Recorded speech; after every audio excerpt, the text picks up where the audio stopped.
What's going on, good people? Welcome back to another episode of Trading My Live Account. Today is day number 46. It's August the 14th, 2023. We made some trades today, so let's get into it.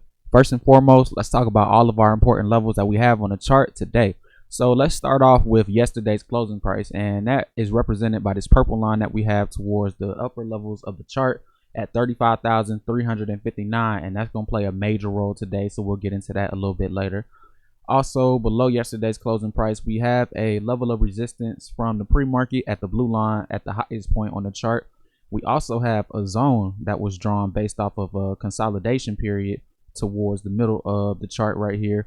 We also have these two blue lines down below. These are not zones. These are two separate levels of support that represented what the lowest prices were in the downswing that occurred during the pre-market. So this was the first low that was made, the upper blue level, and then the lower blue level of support was the lowest level of support that was made that actually came back to get tested at 950. And yep, those are all of the levels. So let's go ahead and get right into it. So let's start over here at 9:30 when the market opened. We see that we were trading towards the bottom of the zone at the open, but as soon as we opened, we shot back up to the highs for today, got rejected, pulled back to the zone, found a little support, and then pushed back up to yesterday's closing price. And from that point forward, that's when the downtrend really started. So we had a swing high up here at the blue line from earlier on the initial push at the open. And then once we establish a lower high, we can go ahead, take our swing high and our lower high, connect those with a trend line, and then extend that throughout the market, and then use that as a reference point to go short from. Now, we did push back into the zone, pulled back up, retested the zone, and sold back down. Now, right here, when we pull back up to retest the trend line, I had the opportunity to go long, the opportunity to go short, but I passed up on it because I just wasn't quite sure if this was going to hold up. You know, I always know that I need to use bear trend lines in bear markets. So I'm like, yeah, we are below yesterday's closing price. So technically we are in a bear market for today, but we're only below yesterday's closing price by, you know, maybe 50 points or so. So I'm not quite sure how significant the downtrend really is. So I decided to pass up on that opportunity. Now, looking back at it, that was probably one of the best trades I could have made today, because when you talk about bear trend lines and a zone breakout, this is exactly what you're looking for. You want to look for a lower high that gets formed somewhere within the zone after you've already had that bear trend line get drawn, and then you just want to hold that level. You want to hold that trade back down to the next level of support. So that could have either been the zone right here or back down to the blue level of support, which would have made sense.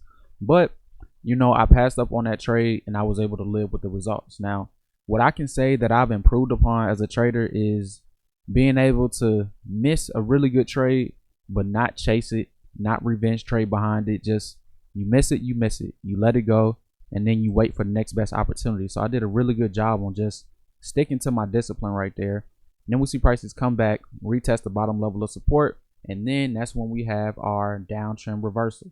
Now, this is actually almost a carbon copy of what we looked at on Friday, on August 11th, where if you look at it, we had a zone where we broke above it, came back down, made an extreme towards the lows. We had the same thing on Friday, where we had a zone right here. We broke above it, came back down to make an extreme below the zone, had a reversal to the upside, strong reversal, and then pulled back and established a higher low. Pretty much almost the same exact scenario today, just the uptrend wasn't as the uptrend reversal today wasn't as strong as it was on Friday. On Friday, I think this move was from 120 to 220, so that was 100 points. But today we went from 230 up to 290, so a 60-point move, but that's still pretty significant. That's nothing to slouch at. So that right there showed me that, okay, my setup is starting to form. So let me wait for prices to come back and create a higher low. So once they created this higher low right here, I circled it up, drew my level of support at the lowest levels, and I was looking to go long as prices came back into that level, but they actually never did. We pushed up, created a new higher low at point number A, and that's what led me to take these trades that I did at 1, 2, and 3. So let's go ahead and get into it. So at trade number 1, I went long as prices came back to retest the higher low at point A. Thing was, I didn't take profits at the proper levels. And you know, it's interesting when I look at it, because I pretty much had the idea that I wanted to take prices all the way back up to the top of the zone, because that's the next level of resistance above. So it makes sense for me to aim for that as a profit target, right? Now, on this trade, I went long at the green candle right here. And on this red candle, we spiked all the way back up to around 97. The zone was at 301, but we had a high on this wick at 297.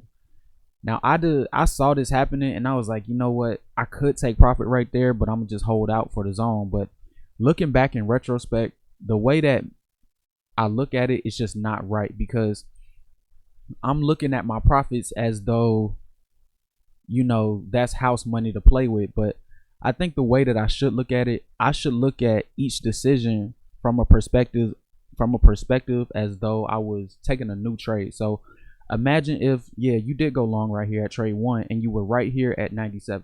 Now you have to ask yourself, if you were to take a new trade right here and go long, would you go long and have your profit target be 3 points above and have your stop loss be 23 points below?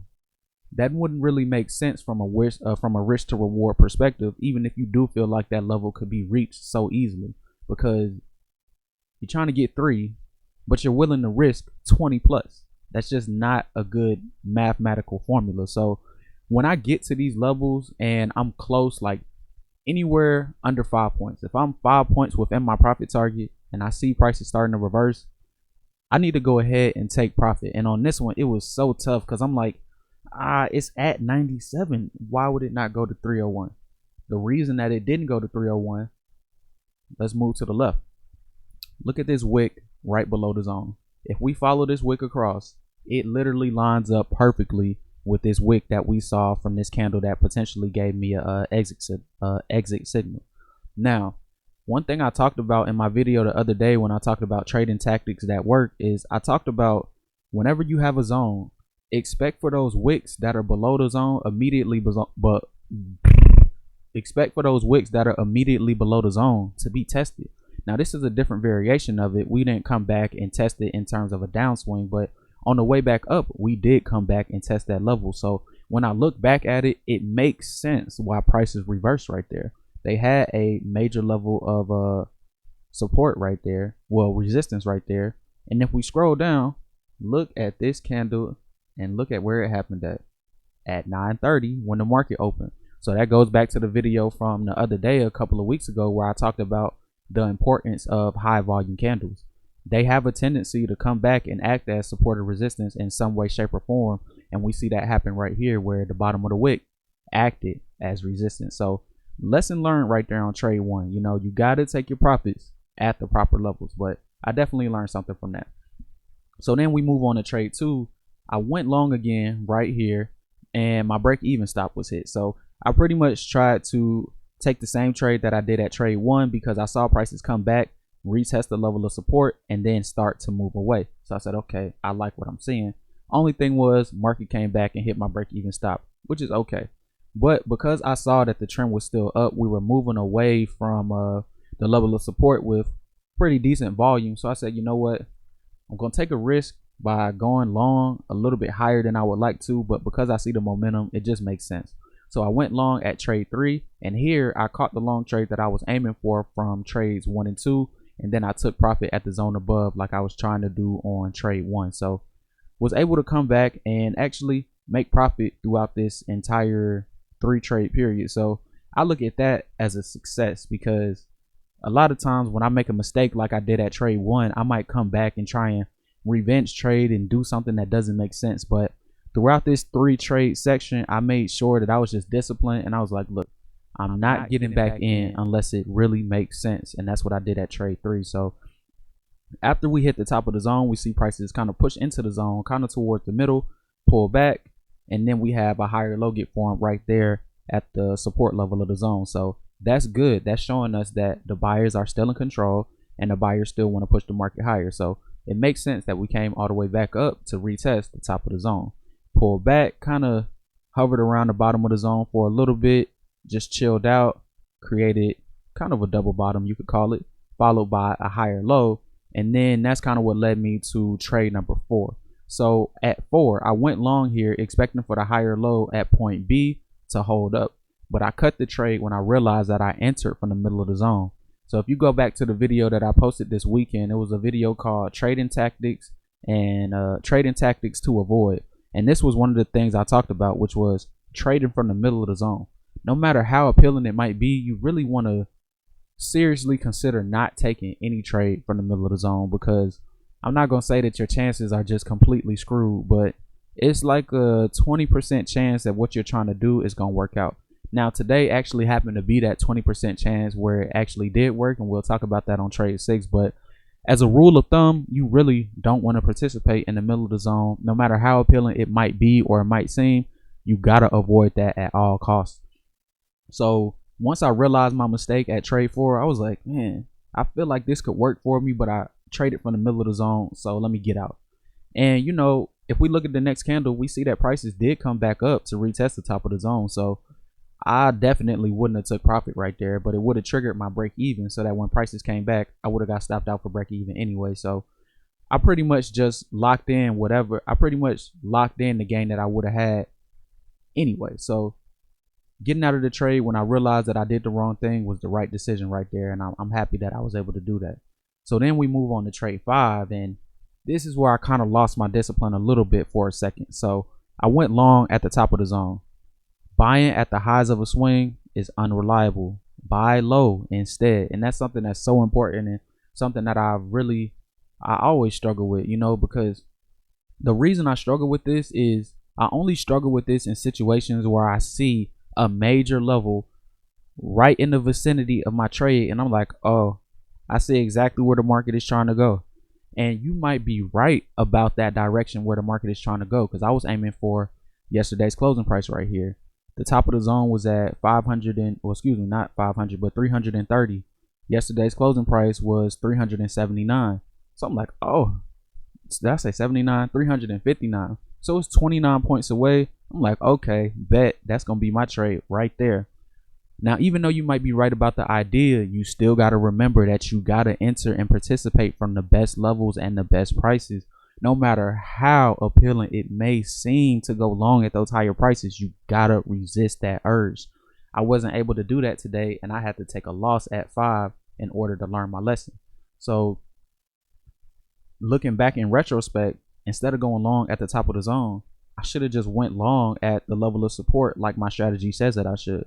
Whenever I see higher lows, I look to draw my level of support based off the lowest levels of that higher low that got established, and as prices come back and move away from support and support holds up, that's where I go long.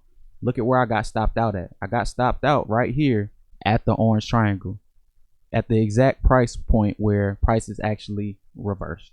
So that right there is, if I can't give you anything else, just know, do not go long from higher prices, because you'll end up a lot of times with a situation like I had at trade number 5.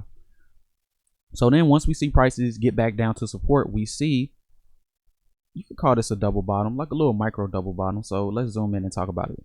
So we see prices come down into the level at first. On the next candle, they push up, close in the green, but then on this next candle, they push back down. So that right there, this candle and this candle, that's your double bottom. And then as you see prices move away, that's where you want to go long. And that's what I was able to do at trade 6. So I went long right here as prices respected the support level of point number B, and I exited at yesterday's closing price. So the same levels I was aiming for at trade 5, I was able to catch it on trade 6, but the only difference was I bought from better price levels on trade 6, and that right there is a perfect example of the wrong thing to do and then the right thing to do.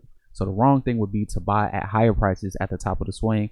The correct thing to do would be to buy at lower prices towards support, or as you see prices move away from support, and then just take it back up to whatever major level above makes sense. So overall, I would say today was decent. You know, I finished with profit, so I'm happy about that. But out of the 6 trades that I took, I would say 5 of them, well, 4.5 of them made sense.